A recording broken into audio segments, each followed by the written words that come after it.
Boa noite. Quarta-feira, dia 30 de abril de 2008, véspera do feriado do Dia do Trabalho. Manchetes Online começa agora e estes são alguns dos destaques de hoje. São Paulo. Desemprego aumenta, mas tem taxa menor desde 1996. Número de homicídios em São Paulo cai 18% no primeiro trimestre. Novas regras nos bancos começam a valer nesta quarta. E polícia combate tráfico de pessoas no Espírito Santo, em São Paulo e na Itália. Para comentar as notícias, estamos recebendo o deputado Fernando Capês, do PSDB, e o deputado Valdomiro Lopes, do PSB. Vamos à primeira manchete de hoje. A pesquisa de emprego e desemprego realizada pela Fundação SEAD-DIEESE, na região metropolitana de São Paulo, divulgada hoje, mostra que a taxa de desemprego total na região cresceu ao passar de 13,6% em fevereiro para 14,3% em março, comportamento usual para o período. Essa é a menor taxa para março desde 1996. Deputado Valdomiro Lopes, amanhã é dia do trabalho. Na verdade, eu acho que deveria ser dia do trabalhador, né? Porque dia do trabalho é meio incoerente, a gente tinha que estar trabalhando e não descansando, mas tudo bem, isso não vem ao caso. Que tipo de reflexão, não só do desemprego, vamos falar da situação do trabalhador no país. Amanhã, além de ser um dia de comemorar, o que se deve refletir sobre a questão do trabalho no Brasil? Olha, eu tenho uma opinião muito própria sobre isso e acho que é interessante a gente discutir isso com os nossos telespectadores e com o meu companheiro Capês, deputado aqui, grande deputado, companheiro nosso.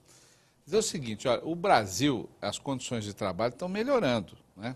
Apesar de dizer aí que o desemprego aumentou, na verdade, se você comparar, ele tem melhorado ano a ano. Acontece que no final do ano nós temos um emprego adicional, que são aqueles empregos temporários, de lojas, indústrias e tal. Mas o grande avanço que nós estamos dando, em especial aqui no estado de São Paulo, é na questão da preparação da mão de obra.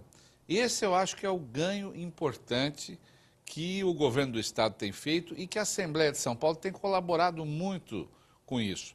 Que é o seguinte, muitas vezes você tem vagas de emprego, mas você não tem as pessoas qualificadas para ocuparem essas vagas.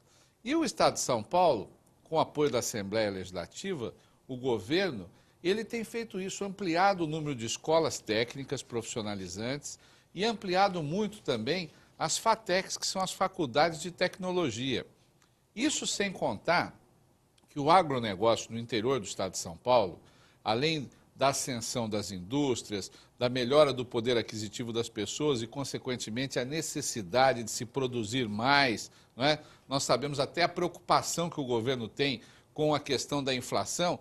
Na verdade, o brasileiro está consumindo mais, abrindo postos de emprego e, no interior do estado de São Paulo, o agronegócio, a questão da cana-de-açúcar, o desenvolvimento de novas usinas tem ampliado o emprego em São Paulo, o que é uma coisa importante. Então, eu acho que a gente tem que ver com reserva isso. O desemprego aumenta? Não. O desemprego está melhorando, aumentou com relação a outros meses, mas o final do ano são meses atípicos que não servem para a gente fazer esse tipo de comparação. Então, pelo jeito, deputado Fernando Capês, vamos comemorar amanhã, porque o rendimento médio real de ocupados e assalariados também cresceu. 0,9% e 1,4%, passando a corresponder a R$ 1.153 e R$ 1.212, respectivamente. Então, a gente vai ter um dia do trabalho, vamos dizer assim, atípico. Olha, Ana, eu vou concordar com a linha de raciocínio do deputado Valdomiro Lopes. Pelo seguinte, a globalização, ela está entrosando o Brasil não só com os países emergentes, como também com os países do primeiro mundo.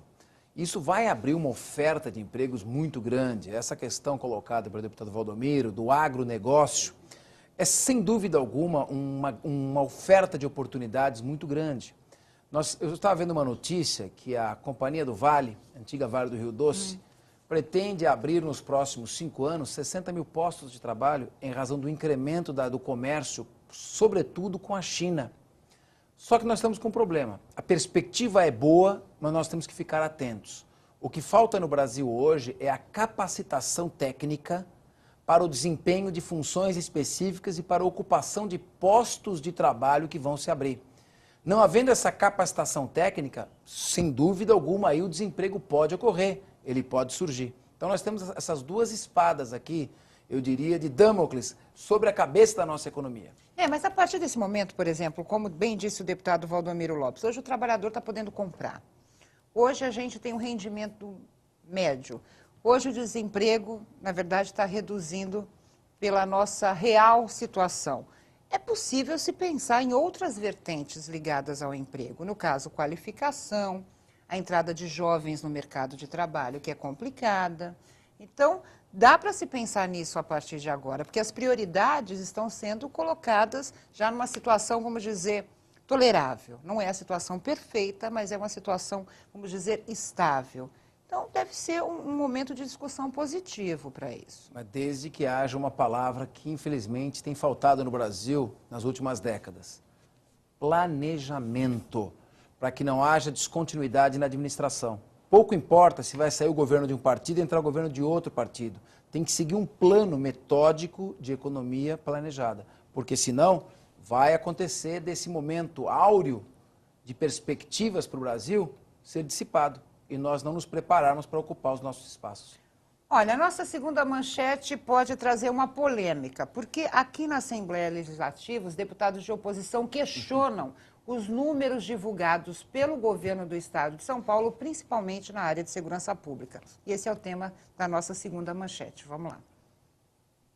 A Secretaria de Segurança Pública do Estado de São Paulo já anunciou hoje uma redução de 18% no número de homicídios na capital no primeiro trimestre deste ano, em comparação com o mesmo período de 2007. Dos 15 tipos de crimes cujos balanços são divulgados, 12 tiveram queda.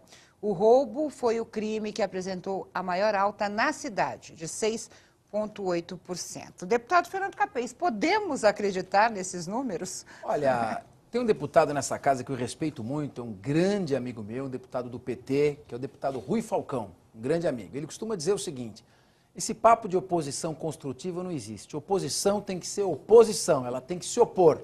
Então é natural que a oposição queira se colocar contra, levantar dúvidas, criticar. Ela está no papel dela, aliás, que é realizado de maneira muito sólida e muito competente. Sem uma oposição atuante, não existe democracia equilibrada no país. Agora, o fato é que é uma realidade. Os homicídios estão caindo porque, sobretudo, houve uma atuação social nas áreas de risco.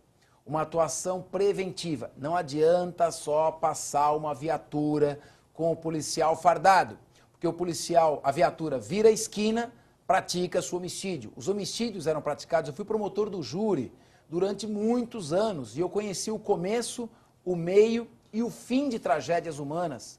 Muitas vezes é a discussão banal, é porque o sujeito jogou lixo no barraco do vizinho, é a promiscuidade, é a bebida alcoólica em demasia ou sem controle. Então você tem que atuar sobre esses mecanismos de maneira preventiva e não apenas repressiva. É melhor você fechar o boteco que vende irregularmente álcool para as pessoas do que processar um homicida que pratica crime sob influência de álcool toda semana. E isso foi feito. A polícia tem colocado as viaturas nas chamadas áreas de risco, tem se integrado com a comunidade e tem executado o plano que o William Brereton executou em Nova York em meados da década passada, que significa o seguinte, é a teoria da janela quebrada. Você tem que tomar conta daquele local, restabelecer a ordem e entregar à comunidade a sua manutenção. Eu trabalhei numa época que vivíamos uma taxa de 18 homicídios, 18 a 22 homicídios por cada 100 mil habitantes. Nós estamos hoje com 10,8 e próximos da média ideal, que é 10 homicídios a cada 100 mil habitantes. Ideal como quem? Porque a gente sabe... O ideal seria zero, né? Mas a violência, desculpe, jamais será extirpada, porque ela está insta na natureza humana. Você tem que manter a violência em níveis suportáveis. Quando se fala ideal, é isso, é manter em níveis suportáveis. Nós estamos próximos dessa taxa. Olha, eu vou dizer aqui, deputado Valdomiro Lopes, porque a oposição e a população, né, questionam os números divulgados pela Secretaria de Segurança Pública por duas situações. Grande número de matérias que a gente vê diariamente, né, de pessoas sendo mortas. E segundo, a gente teve aí um conflito de informações na questão de roubo a bancos. A Febraban mostrou um número E a Secretaria de Segurança Pública mostrou um número muito diferente, claro, para menor. Então é por isso que a população questiona. Como garantir a população? Porque esses números dão uma certa sensação de segurança. Essa população questiona mesmo? A população? Questiona, deputado. A população ainda anda com medo, a população ainda acredita que os índices de criminalidade em São Paulo são altos. Por que aparecem esses índices, deputado Valdomiro? Bom, o que eu acho que o que mais choca as pessoas, na verdade, não são só o número de homicídios, mas é a violência bárbara que se pratica em muitos homicídios. E que isso choca a população. Veja o caso da Isabela, essa questão que está sendo colocada há mais de 30 dias na imprensa brasileira, não é? E que muitas pessoas têm até criticado, porque, poxa, morrem 10 crianças como essa por dia no Brasil. Quer dizer, são números estatísticos que realmente nos apavoram. Mas eu quero dizer a você que o que mais impressiona negativamente as pessoas, e aí eu acho, vou dizer ao deputado Capês, o meu pensamento, que acho que não é a questão do número em si, mas é a questão de que a segurança, na verdade, é uma obrigação do Estado de dar segurança às pessoas. E eu acho que muitas vezes os criminosos ficam impunes, e é isso que as pessoas não toleram mais. As pessoas querem ver aqueles criminosos que fizeram homicídios, que cometeram homicídios, claro, presos e condenados. Então, eu vou dizer o seguinte, que temos vários exemplos. Outro dia, inclusive, via na própria concorrente nossa da TV Assembleia, a Rede Globo. Você está achando graça, mas é verdade. A nossa audiência é mais qualificada. Mostrando que aquele caso da Daniela Pérez, por exemplo, o assassino que brutalmente, quer dizer, um colega ator matou a Daniela Pérez, já está com a esposa, já está livre, ele já está ali, quer dizer, depois de alguns anos. Então, são crimes brutais. Justiça. É o caso da menina Isabela, é o caso do menininho que foi arrastado pelo carro durante vários quilômetros, as pessoas... Menino Hélio. Não é? Com 2 quintos da pena, já está em liberdade. Exatamente isso. Então, acho que nós temos que ter, na verdade, um endurecimento. Acho que o governo federal agora dá um passo importante na questão da bebida alcoólica com relação, por exemplo, à direção. Se tu dirigir alcoolizado, realmente vai ser um crime, mata pessoas. Eu acho que é exatamente isso. Nós precisamos de um aprimoramento dessa legislação e tem que ter essa revisão do Código Penal. Eu sou médico, eu não sou advogado, nem sou promotor, como é o Capês. O Capês está muito mais autorizado do que eu a dar uma opinião sobre isso. Mas eu acho que esse Código Penal tem que ser revisto. Então, não é o Código Penal, é o Código de Processo Penal. De processo penal. O que desanima é o processo levar 5, 6, 7 anos para julgar uma pessoa. E outra coisa, quer dizer, né? e você, uma pessoa que cometeu um assassinato brutal, quer dizer, daí um tempinho ele já está livre na rua, quer dizer, ninguém se conforma com isso. É verdade. Então não adianta dizer que caiu o número de homicídios. O que nós queremos ver, eu digo isso não é como deputado, como digo cidadão, como cidadão, claro, como pai de família, não é? E que tenho preocupação com os meus filhos, com a minha esposa. E nada melhor do que você se colocar nessa posição para você sentir a indignação das pessoas. Então, acho que isto é que nós temos que bater forte, Capês, isso aqui mesmo. Na nossa Assembleia, para darmos essa contribuição e trazer esse debate aí. Logo que eu cheguei à Assembleia, uma das minhas bandeiras que eu ainda não desisti é a delegação às Assembleias Legislativas dos Estados de uma parcela de competência para legislar em processo penal e em direito penal. Porque o que está acontecendo, a realidade do Estado de São Paulo é completamente diferente do Estado de Roraima, do Acre. Os crimes que exigem uma maior repressão aqui são diferentes. E o processo demora porque há recursos e mais recursos. Esse caso do pai e da madrasta da menor Isabela Nardoni, vai ser feita a denúncia. Se os réus responderem soltos ao processo, esse julgamento é para coisa daqui 5, 6 anos. Porque precisa passar por uma sentença que autorize a realização do júri, depois é um recurso para o tribunal, depois um recurso para Brasília. E isso é como o deputado Valdomiro Lopes colocou, cria uma sensação de insegurança e uma revolta pelo não funcionamento adequado das instituições. Não, e nesse caso, deputado, o senhor coloca muito bem que se for daqui a 6 anos, a situação é outra, a população já esqueceu o crime, na verdade é outro réu. Então, por isso que a população vive aí e bate na tecla da impunidade no país. Agora a gente vai a uma manchete que trata do nosso bolso. Afinal de contas, todos nós temos dinheiro em bancos. Claro. Não muito, claro, né? Obviamente, mas hoje ninguém guarda mais dinheiro embaixo do colchão. É o tema da nossa terceira manchete. Vamos lá.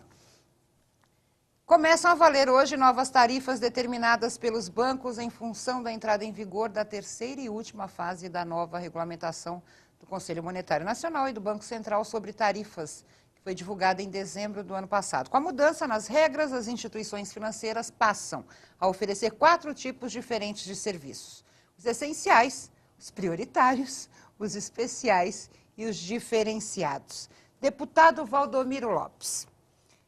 Existem serviços que são de obrigatoriedade do banco, ou seja, ele vai ter que fornecer dentro da própria tarifa, vamos dizer, essencial, e outros que ele vai cobrar.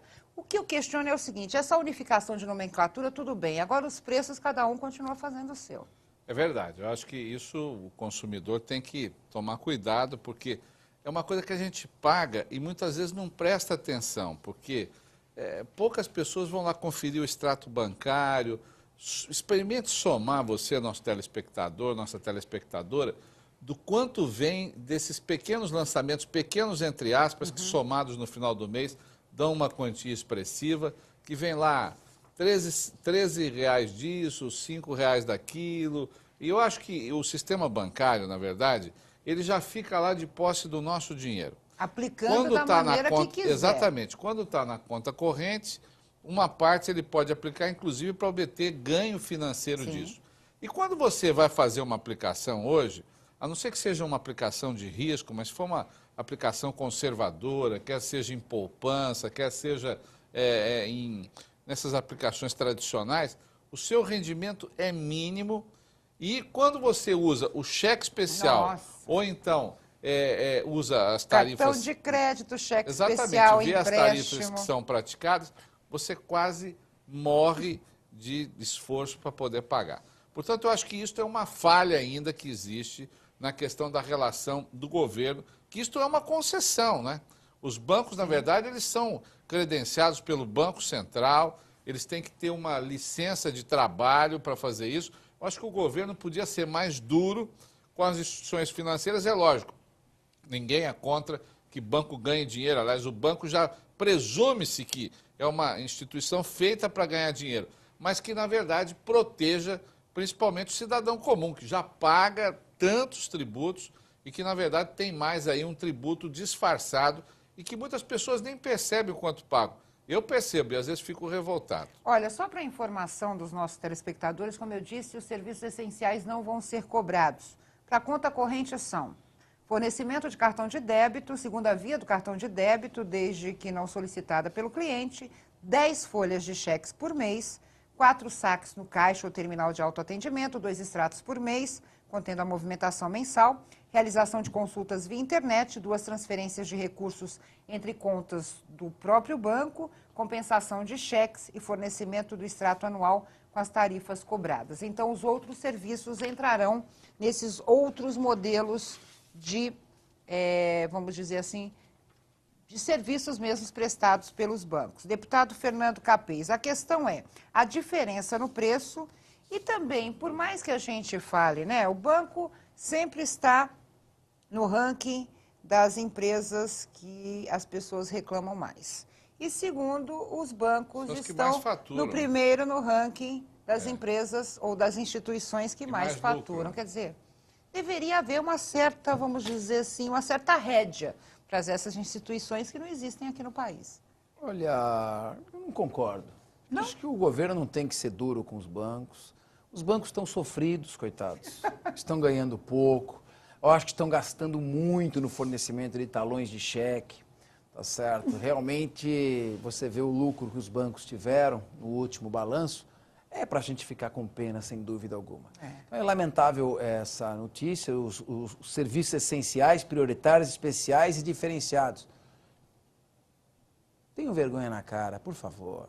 Tenham vergonha na cara. Prestem todos os serviços como essenciais. Partilhem um mínimo desse lucro que vocês têm com a população sofrida. Tá certo? Procurem aumentar o número de caixas para atendimento, diminuindo as filas. garantam efetivamente que as pessoas idosas acima de 60 anos não fiquem em fila.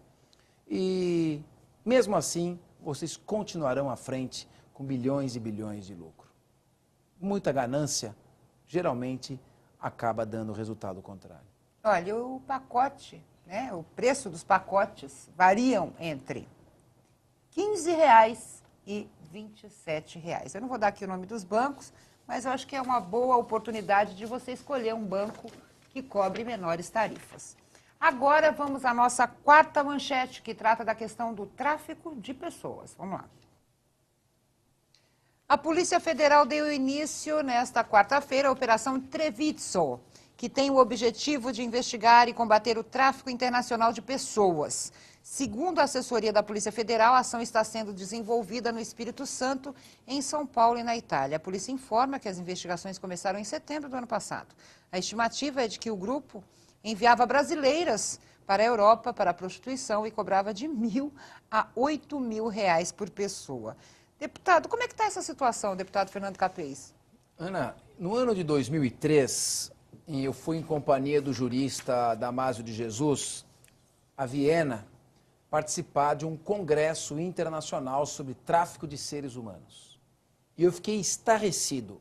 O tráfico internacional de seres humanos, que é o tráfico que envolve tráfico de prostitutas e também de crianças para trabalho escravo e doação de órgãos, é hoje o terceiro maior mercado ilícito do mundo. Terceiro, só perde para o tráfico ilícito de armas, que está em primeiro lugar, em segundo para o tráfico ilícito de drogas.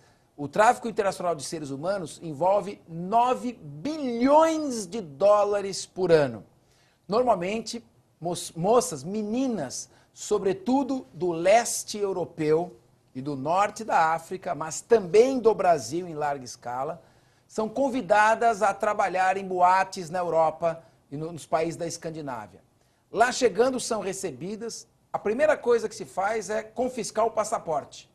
Ela não tem a quem recorrer. Em seguida, ela é trancada num apartamento, onde a porta é aberta apenas para a entrega de comida e para levá-la para manter relações sexuais. Às vezes, até 20 a 30 relações sexuais por dia. Os casos terminam, não raro, em suicídio, porque elas não têm a quem recorrer. Vão procurar a polícia, não tem passaporte, são consideradas prostitutas. Quem é que vai dar atenção? É lamentável, o Código Penal brasileiro teve o seu crime de lenocínio alterado, há uma pena muito elevada para o tráfico internacional e nós devemos apoiar esse tipo de ação. Não é algo desprezível. O tráfico internacional de seres humanos, lamentavelmente, é um flagelo do século XXI. Deputado Valdomiro, foram cumpridos 7 mandados de prisão e 3 de busca e apreensão. 2 mulheres foram presas em Santa Maria de Jetibá e Vila Velha, ambas no Espírito Santo. A polícia suspeita que elas aliciavam mulheres na Grande Vitória. Em São Paulo também, um rapaz foi detido. Já na Itália, policiais brasileiros prenderam 4 suspeitos de receber pessoas enviadas do Brasil à Europa. As diligências ocorreram em Pádua, Bolonha e Treviso. Como é que fica essa situação? Porque, na verdade, acontece o seguinte, a informação que a gente tem.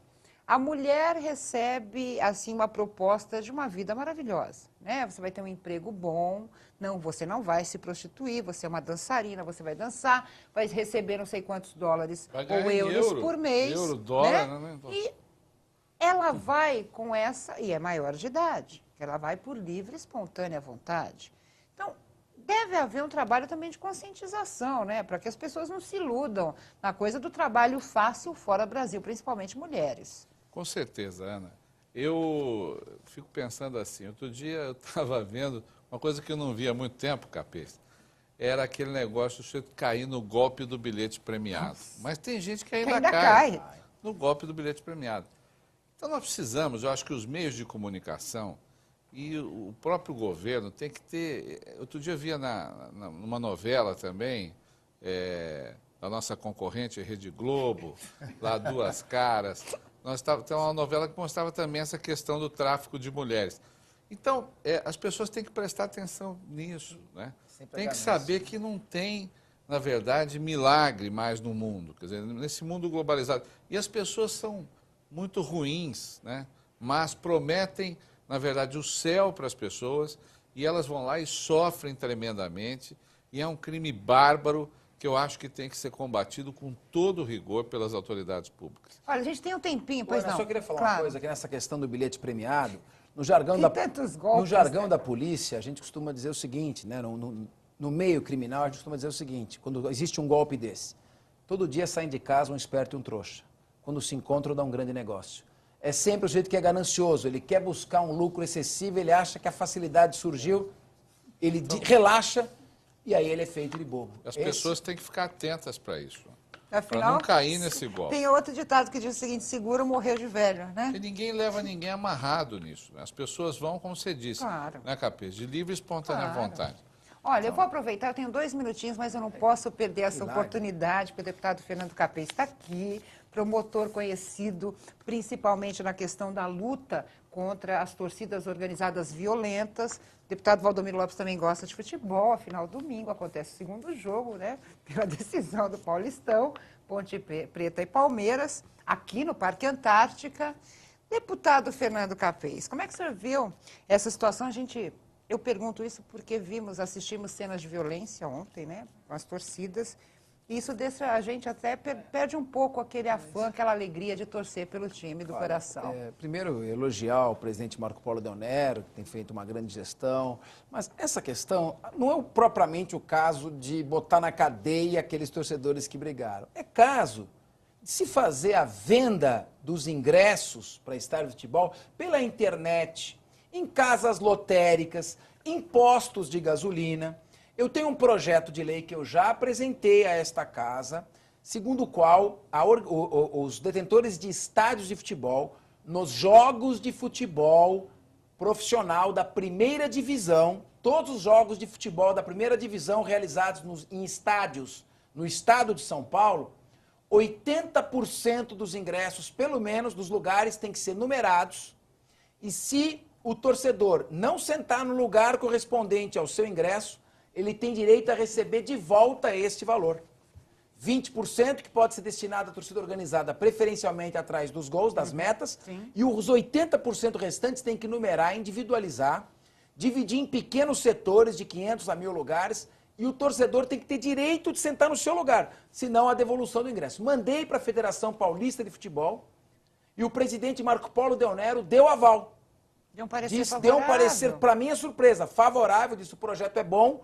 Nós colocamos um prazo de 6 meses para entrar em vigor a partir da publicação e eu estou em dúvida para ver se eu escolho este projeto. Nós somos 94 deputados e está mais ou menos como o cometa Harley, né? Você tem que escolher um projeto porque o outro pode ser de legislatura em legislatura. E eu estou selecionando qual o projeto e acho que esse seria um projeto interessante para esta legislatura. Agora, cutucando um pouquinho, vence quem? Palmeiras ou Ponte Preta? Vence Vanderlei Luxemburgo, o técnico mais competente, vai ser tricampeão paulista e é um homem extremamente preparado, capacitado, tem todas as condições, mas ficou chato aquele negócio de jogar uma barata no vestiário do São Paulo, lá no Parque Antártico. Olha só, deputado Valdomiro, pergunta a questão da torcida mesmo, né? A família, antigamente famílias iam ao estádio de futebol, tivia crianças, né? Hoje eu vejo na televisão um pai com uma criança no colo ou no ombro, eu fico revoltada, porque de repente acontece alguma briga, acontece alguma coisa, com certeza aquela criança vai ser vítima de tudo isso. É verdade. Mas Ana, aí nessa final, vamos desejar, né, muita paz nesse jogo, principalmente. a única tristeza minha é que o meu Corinthians não está participando disso aí, mas eu vou fazer o quê? Sinto muito. Mas você coloca uma coisa importante, viu? Eu tenho um filho que agora fez 13 anos, Pedro Henrique. É corintiano também? Corintiano, mais do que eu até. Mas ele é louco para ir aos estádios de futebol. E muitas vezes eu tenho que cerceá-lo, né? Porque vejo que em muitos jogos realmente você fica preocupado com essa questão da aglomeração das pessoas. E isso, infelizmente, entristece o nosso futebol. Não é mais jogo, é virou o melhor duelo, futebol né? do Dependendo mundo. dos times que É estão verdade, jogando, é verdade. a gente vê um duelo. Não em Então campo, é uma coisa ruim. E Eu acho fora que isso também. é ruim. Quero agradecer, deputado Valdomiro Lopes, deputado Fernando Capês, quero agradecer a você, desejando a todos os trabalhadores, né, de São Paulo, principalmente do estado de São Paulo, um ótimo dia 1º de maio. Lembrando que a gente volta na segunda-feira, no mesmo horário, e você fica agora com as notícias da Assembleia Legislativa de São Paulo, no Jornal do Parlamento, e boa sorte aos palmeirenses, principalmente. Boa noite, tchau.